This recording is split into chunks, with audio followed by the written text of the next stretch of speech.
Hello, ഇന്ന് നമ്മളുള്ളത് മാഹിയിലെ ടാഗോർ പാർക്കിലെ റിവർ സൈഡ് വാക്ക് വേയിലാണ്. മാഹിയിലെ തന്നെ പ്രധാന കാഴ്ചകളിലൊന്നാണ് ടാഗോർ പാർക്കും അതുപോലെ തന്നെ പുഴയോട് ചേർന്നിട്ടുള്ള ആ ഒരു വാക്ക് വേയും.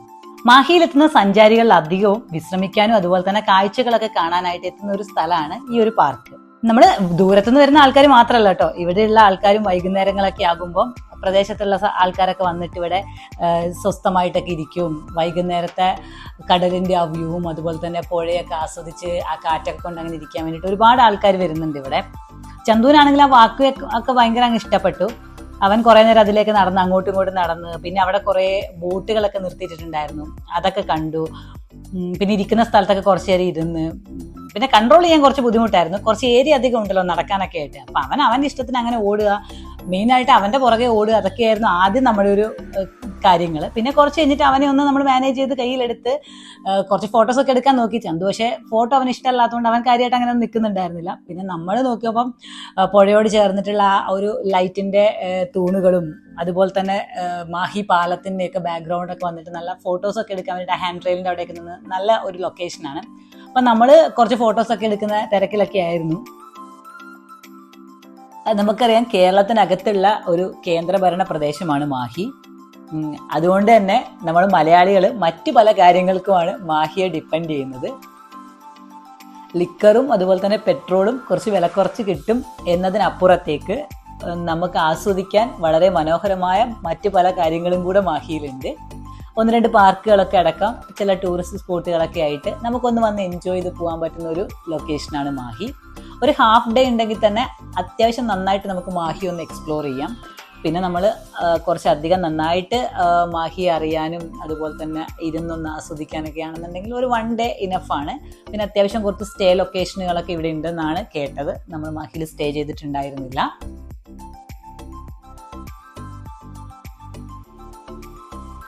മാഹി നമുക്കറിയാം, അതായത് സാംസ്കാരികമായിട്ട് വളരെയധികം പ്രത്യേകതകളുള്ള ഒരു സ്ഥലമാണ് മാഹി. മാഹി എന്ന് പറഞ്ഞിട്ടുണ്ടെങ്കിൽ ആ സാംസ്കാരിക പ്രത്യേകത നമുക്ക് മനസ്സിലാവണമെന്നില്ല. മയ്യഴി എന്ന് പറയണം. മാഹിയെ ഏറ്റവും അധികം പ്രശസ്തമാക്കുന്നത് തന്നെ നമ്മുടെ എം മുകുന്ദന്റെ മയ്യഴി പുഴയുടെ തീരങ്ങളിൽ എന്ന് പറയുന്ന നോവലാണ്.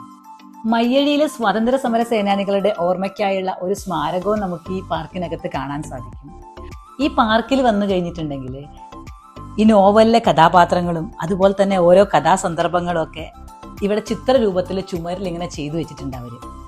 ഈ ഓരോ കഥാസന്ദർഭങ്ങളോടൊപ്പം നമ്മൾ നോക്കിക്കഴിഞ്ഞിട്ടുണ്ടെങ്കിൽ ഈ നോവലിലെ പ്രധാന വാചകങ്ങളും അവർ അതിന് താഴെയായി കുറിച്ചു വെച്ചിട്ടുണ്ട്.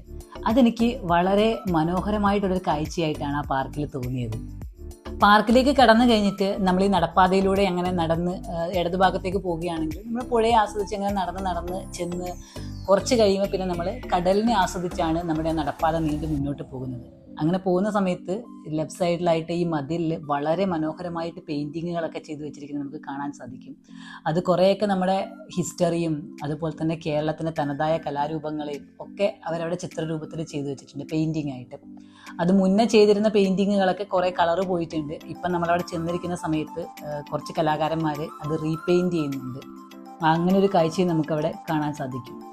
ഈ ഒരു നടപ്പാതയിലൂടെ നമ്മൾ കുറച്ചങ്ങനെ മുന്നോട്ടേക്ക് ചെന്ന് കഴിയുമ്പം അവിടെ ഒരു വ്യൂ പോയിന്റ് ഉണ്ട് കാണാൻ വേണ്ടിയിട്ട്. ഈ വ്യൂ പോയിന്റ് കാണാൻ പോകാനായിട്ട് ചെറിയൊരു ടിക്കറ്റ് ഉണ്ട്, പാസ്. അപ്പോൾ അത് ഇടത് ഭാഗത്തായിട്ട് അവിടെ ഒരു ചെറിയ ടിക്കറ്റ് കൗണ്ടർ ഉണ്ട്. അവിടെ നിന്ന് നമ്മൾ ടിക്കറ്റ് എടുത്ത് കഴിഞ്ഞിട്ടുണ്ടെങ്കിൽ ഇടതൂർന്ന മരങ്ങളൊക്കെ ആയിട്ട് അതിന് നടുവിലൂടെ ചെറിയൊരു നടപ്പാത അങ്ങനെ പോകുന്നുണ്ട്. കല്ലൊക്കെ പാകിയിട്ടുള്ളൊരു നടപ്പാത. അതിലൂടെ നമുക്കങ്ങനെ പോയി കഴിഞ്ഞിട്ടുണ്ടെങ്കിൽ ഒരു കുറച്ച് എലിവേറ്റഡ് ആയിട്ടുള്ളൊരു വ്യൂ പോയിന്റ് പ്ലാറ്റ്ഫോം പോലെ അവർ സെറ്റ് ചെയ്തിട്ടുണ്ട്. ചെറിയൊരു സ്റ്റെയർ ഒക്കെ കയറി പോകണം, സ്പൈറൽ സ്റ്റെയർ. നമ്മൾ പോയ സമയത്ത് അത്യാവശ്യം നല്ല വെയിലായിരുന്നു. പിന്നെ ഇതെന്താണെന്ന് അറിയാൻ വേണ്ടിയിട്ട് നമ്മൾ അവിടെ വരെ ചെന്നു.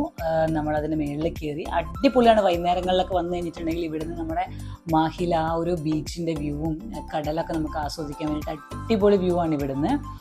ഭയങ്കര രസമാണ്. പക്ഷെ നമ്മൾ ഉച്ച വെയിലത്തായതുകൊണ്ട് തന്നെ നമുക്ക് അവിടെ അധികം നേരം അങ്ങനെ നിൽക്കാൻ പറ്റില്ല. ഹാൻഡ് റെയിലൊക്കെ തൊടാൻ പോലും പറ്റാത്ത അവസ്ഥയാണ്. 1-2 ഇരിപ്പിടങ്ങളും ഉണ്ട് അവിടെ. അപ്പോൾ നമ്മൾ കുറച്ച് നേരം അങ്ങനെ നിന്ന് കാഴ്ചകളൊക്കെ ഒന്ന് കണ്ട് കുറച്ച് വീഡിയോസൊക്കെ എടുത്തിട്ട് മെല്ലെ നമ്മൾ താഴേക്ക് ഇറങ്ങി. ഹാൻഡ് റെയിലൊക്കെ ആയിട്ട് നല്ല ഭംഗിയുണ്ട് ആ പ്ലാറ്റ്ഫോമും അവിടെ കാണാൻ വേണ്ടിയിട്ട്. ആ ഒരു ചെറിയ ഒരു കുഞ്ഞ് സ്പൈറൽ സ്റ്റെയർ ഒക്കെ ആയിട്ട് ഈ ഒരു പ്ലാറ്റ്ഫോമിൻ്റെ അടുത്ത് തന്നെയായിട്ട് ഒരു ചെറിയൊരു ലൈറ്റ് ഹൗസും ഉണ്ട്. എന്താണെന്നറിയില്ല, ചന്തുവിന് ലൈറ്റ് ഹൗസുകളോട് ഭയങ്കര കാര്യമാണ്. ഏതോ ചില കാർട്ടൂണുകളിലൊക്കെ അങ്ങനെ കണ്ടിട്ടാണെന്ന് തോന്നുന്നു. അവന് ലൈറ്റ് ഹൗസ് കണ്ടാൽ ഐഡൻറ്റിഫൈ ചെയ്യാൻ പറ്റും. അപ്പോൾ നമ്മൾ പോകുന്ന സമയത്ത് ലൈറ്റ് ഹൗസിൻ്റെ സിമിലർ ആയിട്ടുള്ള എന്തെങ്കിലും സ്ട്രക്ചർ കണ്ടാൽ തന്നെ അവൻ ലൈറ്റ് ഹൗസ് എന്ന് പറയും. അപ്പോൾ അതുപോലെ തന്നെ നമ്മുടെ കാലിക്കറ്റൊക്കെയുള്ള ലൈറ്റ് ഹൗസ് ഒക്കെ നമുക്ക് പോലും കണ്ടുപിടിക്കാൻ പറ്റാത്ത ചെറിയതാണ്, അതുപോലെ അവൻ കണ്ടുപിടിക്കും. അപ്പം ലൈറ്റ് ഹൗസ് അവന് ഭയങ്കര കൗതുകമായിട്ട് തോന്നി. പിന്നെ ആ സ്പൈറൽ സ്റ്റെയർ ഒക്കെ കയറിയത് അവന് ഭയങ്കര ഇഷ്ടപ്പെട്ടായിരുന്നു. പിന്നെ ഇവിടുത്തെ ബീച്ച് അടിപൊളിയാണ് കാണാൻ വേണ്ടിയിട്ട്.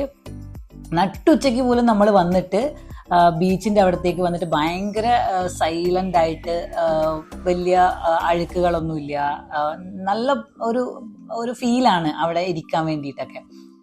നല്ല വെയിലുണ്ടായിരുന്നു, എന്നിട്ട് പോലും നമുക്ക് അതിനെ ആ ഒരു എക്സ്റ്റെൻഡിൽ നമുക്ക് ആസ്വദിക്കാൻ പറ്റി എന്നുള്ളതാണ്. അപ്പം ഞാനിങ്ങനെ ആലോചിക്കായിരുന്നു, രാവിലെയും വൈകുന്നേരങ്ങളിലൊക്കെ ഇവിടെ വന്നാൽ എത്ര നേരം വേണമെങ്കിലും നമുക്ക് അങ്ങനെ ഇരിക്കാൻ പറ്റും അവിടെ. അതിൻ്റെ റൈറ്റ് സൈഡിലേക്ക് ആയി കഴിഞ്ഞിട്ടുണ്ടെങ്കിൽ അത്യാവശ്യം കുറച്ച് പാറകളൊക്കെ ഉണ്ട്. അപ്പോൾ അവിടേക്ക് ഇരുന്നിട്ട് നമുക്ക് നല്ല ഫോട്ടോസൊക്കെ എടുക്കാം, കുറച്ച് നേരമൊക്കെ അവിടെ ഇരുന്ന് അങ്ങനെ എൻജോയ് ചെയ്യാം.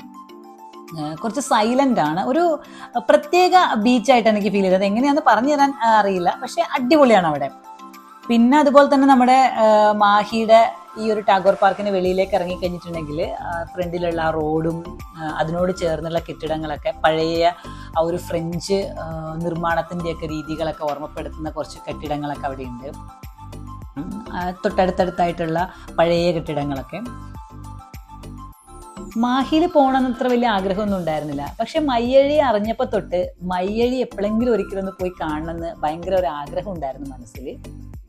ശരിക്കും മയ്യഴിയിൽ ഈ ഒരു പുഴയും ഇവിടുത്തെ കടലിനൊക്കെ ഒരു പ്രത്യേക ഭംഗിയാടോ. നിങ്ങൾ എപ്പോഴെങ്കിലും അവസരം കിട്ടുവാണെങ്കിൽ മയ്യഴി ഒന്ന് വന്നിട്ട് ആസ്വദിക്കണം. നമുക്ക് മറ്റൊരു വീഡിയോയിൽ കാണാം. ബൈ.